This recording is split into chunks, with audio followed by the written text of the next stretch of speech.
اس قرآن کی قدر کرے۔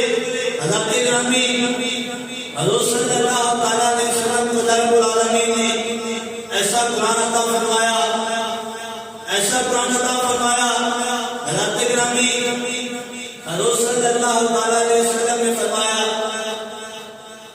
اے میرے غلاموں، اے میرے پیارے صحابہ، دو آدمی ایسے ہیں کہ جن پر رش کیا جائے کہ دنیا میں سب سے زیادہ شان والے وہ لوگ ہیں۔ حضرت گرامی حضور صلی اللہ علیہ وسلم نے فرمایا، اور میں سے پہلا آدمی ہو رہا ہے کہ جو قرآن کو پڑھے وہ دوسروں کو پڑھائے۔ یہ سب سے زیادہ شان والے دنیا میں لوگ ہیں۔ پہلا یہ فرمایا کہ جو قرآن پڑھے وہ دوسروں کو پڑھائے۔ حضرت گرامی قرآن پڑھنے والا سب سے زیادہ شان والا ہے۔ تو قرآن کی شان کیا ہوگی، قرآن کا مقام کیا ہوگا؟